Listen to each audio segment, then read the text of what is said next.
Welcome back dear aspirants. So today we will discuss here paradise lost, जो exam के point of view से बहुत ज्यादा important work हो जाता है। ये जॉन मिल्टन का फेमस वर्क है। ठीक है, इसको मैग्नम ओपस भी माना जाता है। तो वीडियो को शुरू करने से पहले चैनल को सब्सक्राइब कर दीजिए, जिससे कि न्यू वीडियो का नोटिफिकेशन आपको समय से मिल जाए। पैराडाइज लॉस्ट एक एपिक पोयम है जिसको उन्होंने ब्लैंक वर्ड्स में लिखा था। इसको उन्होंने 12 बुक्स में डिवाइड किया था। प्रीवियस ईयर में पूछे गए क्वेश्चन हैं, तो आप इनको अच्छे से स्टडी कर लेंगे।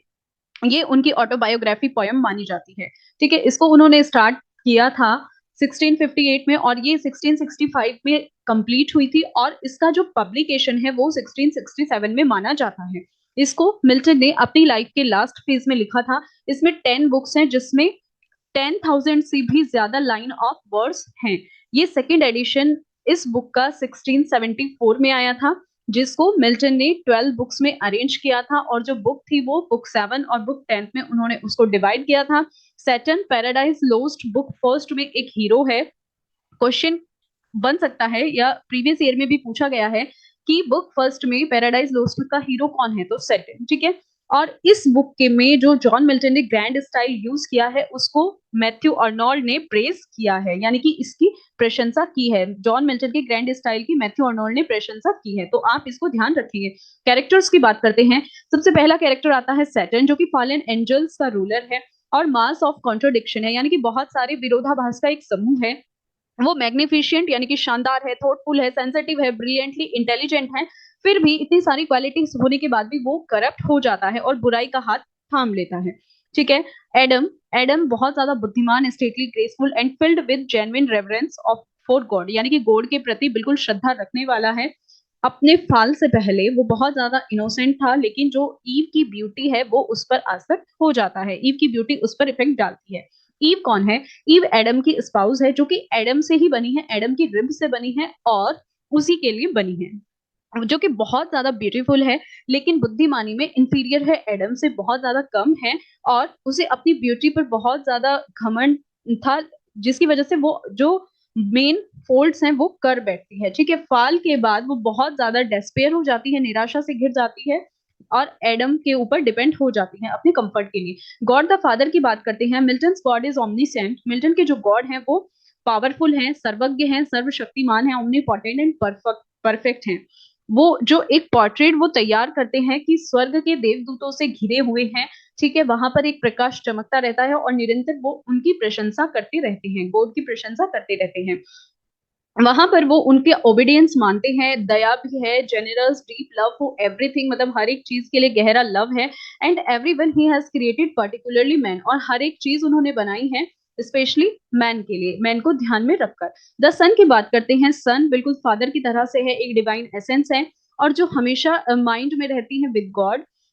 वे डिस्कस करते हैं प्लान को कि जो पोएट हैं वो उनको कैसे वहां पर डिस्क्राइब करेंगे एज अ रीडर। यहाँ पर ही इज हेरोइक, ये जो सन है वो हेरोइक है, सेल्फ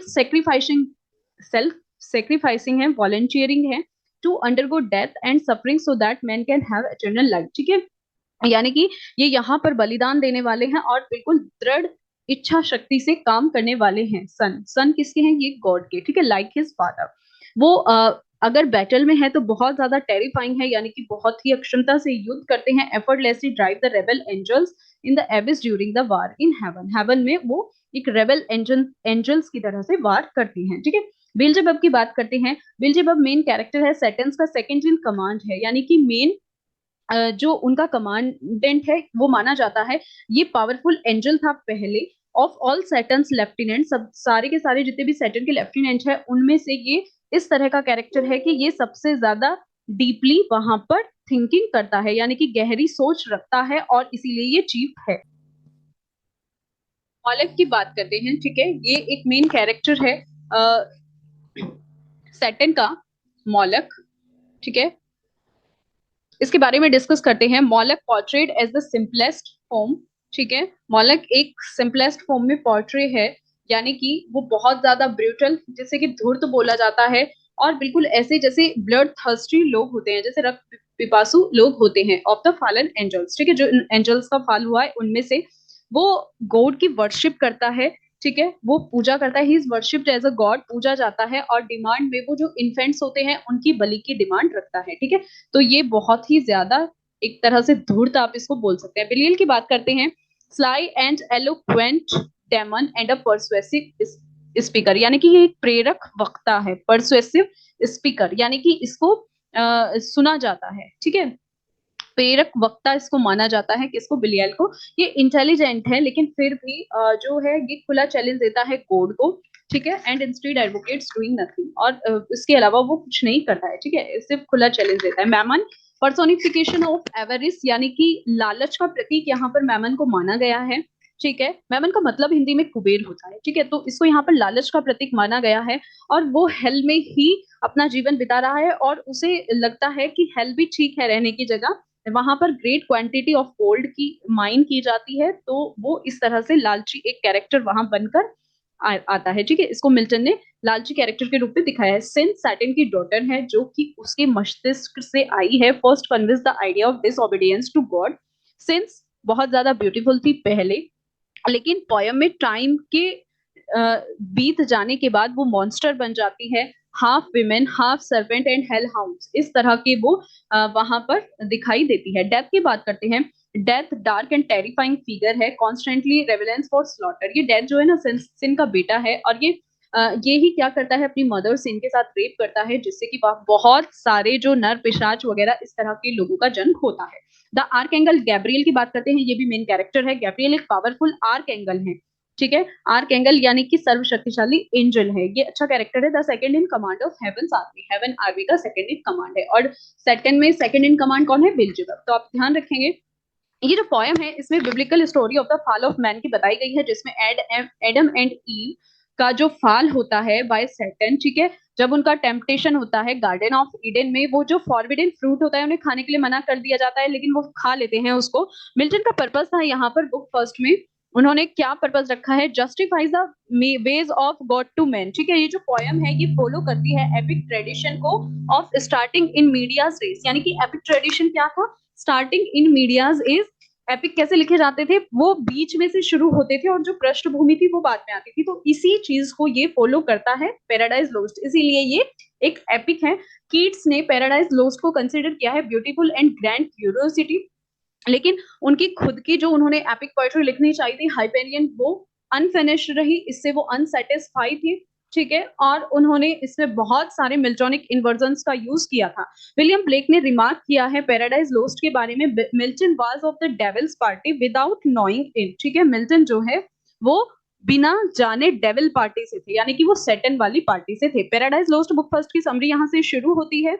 मिल्टन ओपन करते हैं अपने जो पैराडाइज लोस्ट है वो डिक्लेयर करते हैं पोयम के सब्जेक्ट को कि डिसओबीडियंस टुवर्ड गॉड, की गॉड के प्रति अपनी उन्होंने अवमानना रखी थी, और फिर उसकी कॉन्सिक्वेंसेस वहां देखने को मिलते हैं। एडम और ईव क्या है, forbidden fruit of the tree of knowledge, tree of knowledge से वो फॉरबिडन फ्रूट खा लेते हैं, जैसा कि जेनेसिस एक बुक है जो कि first book of the Bible है उसमें बताया गया है। फर्स्ट लाइन में मिल्टन यहाँ रेफर करते हैं कि जो एडम एंड ईव है उनका जो सिन है वो कहाँ से आता है, जब वो उस फॉरबिडन ट्री से वो फ्रूट खा लेते हैं, और यहाँ पर उसे शो किया गया है, सिंबल दिखाया गया है, the actual apple and the figurative fruits of their action, और जो उनके एक्शन है उसको वहां पर फ्रूट का फिगर बताया गया है। मिल्टन यहाँ पर ओरिजिनल सिन को बताते हैं कि डेथ टू ह्यूमन बींग्स कैसे आई, ह्यूमन बींग की डेथ कैसे आई सबसे पहले, ठीक है। तो और फिर यहाँ पर वो बताते हैं कि ये पवित्र तभी हो सकते हैं जब जीसस इनको रिस्टोर करने आएंगे, पोजीशन ऑफ प्यूरिटी तभी पा सकते हैं पहले वाली, जब जीसस इनको रिस्टोर करने आएंगे, इस तरह से मिल्टन वहां बोलते हैं। मिल्टन्स यहाँ आह्वान करते हैं म्यूज का, जो कि एक mystical source of poetic inspiration है, ठीक है। वो sing about the subject through him, वो उसके थ्रू इस सब्जेक्ट में गाते हैं, मतलब आह्वान करते हुए गाते हैं। जो जेनेसिस बुक थी ना उसमें बहुत सारी मोजेस का यूज किया गया है, म्यूज, और इसका जो मैनी है मोजेस, जिसमें जो लगभग 10 कमांडेंट्स हैं, 10 कमांडेंट्स हैं, वो रिसीव करते हैं मोजेस को, तो वहीं से मिल्टन आह्वान करते हैं इन सारी म्यूज का, ठीक है। तो इसको आप ध्यान रखेंगे। यस, नेक्स्ट, तब वो इन्वॉक करते हैं एक हॉली स्पिरिट को, ठीक है, जो कि knowledge of the beginning of world से भरी हुई है।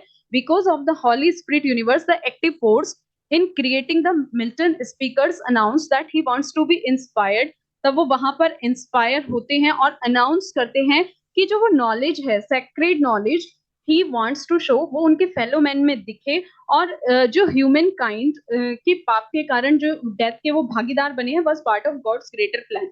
ये गॉड के ही उस ग्रेटर प्लान का एक पार्ट था, and that God's plan is justified, और जो वो गॉड का प्लान है वहां जस्टिफाई है। इमीडिएटली आफ्टर द प्रोलॉग, वहां पर मिल्टन एक प्रोलॉग रखते हैं और मिल्टन क्वेश्चन उठाते हैं, how Adam and ewe disobedience, कि किस तरह से एडम और ईव ने वहां अवज्ञा की थी। वो एक्सप्लेन करते हैं उनके एक्शंस को टू अ सर्पेंट्स डिसेप्शन, ठीक है, कि किस तरह से वहां सर्पेंट के वेश में वो आया था। ठीक है, ये जो सर्पेंट था कौन था, ये जो सर्पेंट के वेश में आया था ये सैटर्न था।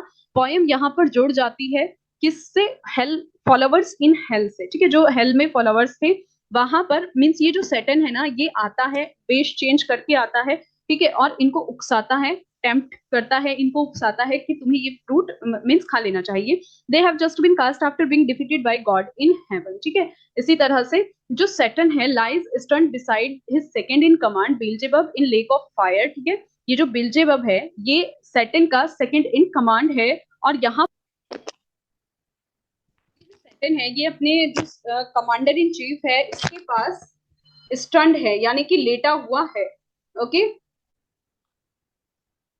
जो बेल्जेबब है ये जो यहाँ वहां पर फायर ऑफ लेक है वहां पर प्रकाश के स्थान पर क्या कर रही है, अंधकार छोड़ रही है ना, आग से अंधकार छोड़ रही है। अब वहां पर जो ये सैटर्न है अपनी चुप्पी को तोड़ते हुए कहता है कि जो अपनी चुप्पी को तोड़ते हुए अफसोस जताता है कि जो ये यहाँ पर अंधकार हो रहा है प्रकाश के स्थान पर, इस पर वो अफसोस भी जगाता है, लेकिन गॉड के प्रति जो उसने किया है विद्रोह उस पर पश्चाताप नहीं करता।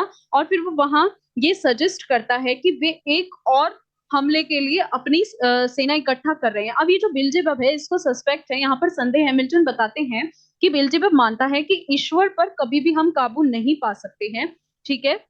शैतान यहाँ पर इवेल्युएशन करते हैं और सुझाव देते हैं कि कम से कम जो भगवान के अच्छे काम हैं उनको बुरे उद्देश्य के लिए हम ज्वाइन कर सकते हैं, विकृत कर सकते हैं, ठीक है। फिर दोनों सैटर्न वहां से ऊपर उठते हैं, सैटर्न और बेल्जेबब, और अपने जो उनके पंख हैं उनको धधकती हुई झील के बगल वाली जो सूखी भूमि वहां पर पड़ी है उनमें होकर उड़ जाते हैं। अब जितने भी वहां पर डेविल्स हैं, ठीक है, यहाँ पर जितने भी डेविल्स हैं वो पहले क्या थे, स्वर्गदूत थे, एंजल्स थे, और उन्होंने शैतान ने जो वहां पर रिबेलियन किया था, रेबेल किया था, विद्रोह किया था, उसका अनुसरण उन्होंने चुना था, ईश्वर को नहीं चुना था। लेकिन जो वहां पर गॉड है अभी भी उनके बुरे कार्यों को माफ करने के लेकर अच्छे की ओर मोड़ने का इरादा रखते हैं। मतलब जो गॉड है वो अभी भी बोल रहे हैं कि तुम अभी भी मींस लौट सकते हो वापस, ठीक है। तो इस तरह की बात वहां पर बोली गई है। Despite their bounds and suffering fly together on the plane.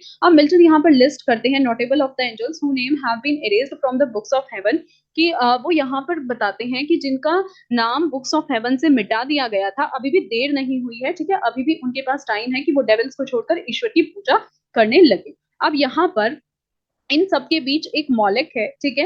इन्होंने मतलब ये कौन है मौलिक, जिसको मानव बलि की आवश्यकता होती है, जो इन्फेंट की बलि वगैरह लेता है और देवता के रूप में इसको जाना जाता है। जो बेलियल है ये एक कामुक देवता है, ये कामुक प्रवृत्ति का है, और अभी भी यहाँ पर ये युद्ध वगैरह की तैयारी में लगा हुआ है, ठीक है। तो अब ये जो शैतान है सैटन, ये इसकी जो इविल नेचर है ये अभी भी अपने ऊपर टिकी हुई है कि नहीं मैं नहीं जाऊंगा वापस, और यहाँ तक कि वो हारने को भी तैयार है, ठीक है, मैं चाहे हार भी जाऊं लेकिन मैं वापस नहीं जाऊंगा। और ये अपना जो विचार है वो नहीं बदलता है, और अपने जो उसके कंपेनियन सैटर्न है उनसे आग्रह करता है कि बुराई को छोड़ने में उसे कोई खुशी नहीं मिलेगी, ठीक है। विशेष रूप से वो वहां पर बेल्जेबब को समझाता हुआ दिखाई देता है कि ईश्वर जो है उनकी जो विश है उसको विकृत करना है, हमें अच्छाई से बुराई बनाने का रास्ता वहां पर हमें खोजना है, ये दृढ़ निश्चय वो वहां करता है। तो शैतान के इस दृढ़ संकल्प को वहां बनाए रखना इजी नहीं होता। अब जो वो बैटल होता है उसमें जो गॉड है वो अपनी ओवरवेलमिंग पावर का प्रदर्शन करते हैं, और जब तक गॉड अनुमति नहीं देते कि सैटन जो है स्वयं को आग की झील से उठा भी नहीं सकते, मीन जब तक ईश्वर नहीं चाहेंगे वो क्या करेंगे, कुछ भी नहीं कर सकते हैं। तो ईश्वर उसकी जो परमिशन है वो इसलिए दे देते हैं क्योंकि एंड में वो उनके जो बुरे इरादे हैं उनको अच्छाई की तरफ मोड़ना चाहते हैं। और जो यहाँ पर सैटन है जो स्थिति वहां बनी है द सन के लिए, द सन की जो स्थिति है, chosen status led him to rebel, और जो उसने स्थिति पैदा की है कि विद्रोह करने के लिए सैटर्न ने उनके सन को प्रेरित किया है, तो इसके कॉन्सिक्वेंसेज ये होते हैं कि वहां पर उसकी निंदा की जाती है, किसकी, द सन की। अब वहां पर रेगुलर जो सैटर्न है वो फेस करता है किस चीज को, निंदा को, है ना, जेलेसी, है ना, और वो इन सब से बाहर निकलना चाहता है। अब वो स्वर्ग में वो कहता है वहां पर, तभी तो ये लाइन बोलता है सैटर्न की, वो स्वर्ग में नौकर बन के रहने से अच्छा है कि वो नर्क में राजा बनना पसंद करेगा। इस तरह की लाइंस वो वहां पर बोलता है, ठीक है। सैटर्न यहाँ पर की remark that the mind can make its own hell out of haven, और इन हिज केस हेन हेवन और हेल, ठीक है। इस तरह की वो लाइंस वहां पर बोलता है कि मन स्वर्ग से अपना नर्क बना सकता है, और उसके मामले में नर्क से स्वर्ग, मीन्स वो कहता है कि इससे अच्छा तो नर्क में ही रह लूं राजा बनकर, ठीक है। तो वहां पर जो सैटर्न है वो अपनी कॉमरेड को एड्रेस करते हुए और उन्हें बताता है कि shame in falling to the heavenly forces, कि हेवनली फोर्सेस के हाथों गिरने में जो शेम हुई है, जो उनकी हानि हुई है, वो उसको स्वीकार करता है। लेकिन उसने इस बात पर भी विचार करने के लिए वहां आग्रह किया है कि एक और युद्ध हो सकता है। तो वहां पर जो सैटर्न वगैरह उनकी जो टोलियां थी वो आ जाती हैं, ठीक है, गहराइयों में वहां खुदाई करके सोना वगैरह और जो मिनरल्स वगैरह हैं वो निकालती हैं, और जो भी मतलब जो गलत वर्क होते हैं वो सब करती हैं। और वहां पर एक अपनी जो पावर होती है उनसे एक भव्य मंदिर वहां बना लेते हैं, जिसे पेंडेमोनियम कहा जाता है। ग्रीक में इसका अर्थ है सभी राक्षस, ठीक है। तो आप इनको ध्यान रखेंगे, ओके। वहां पर वो अपनी एक भव्य मंदिर बनाते हैं, इसे पेंडेमोनियम कहा जाता है ना। ग्रीक अर्थ में इसका ग्रीक मीनिंग क्या है?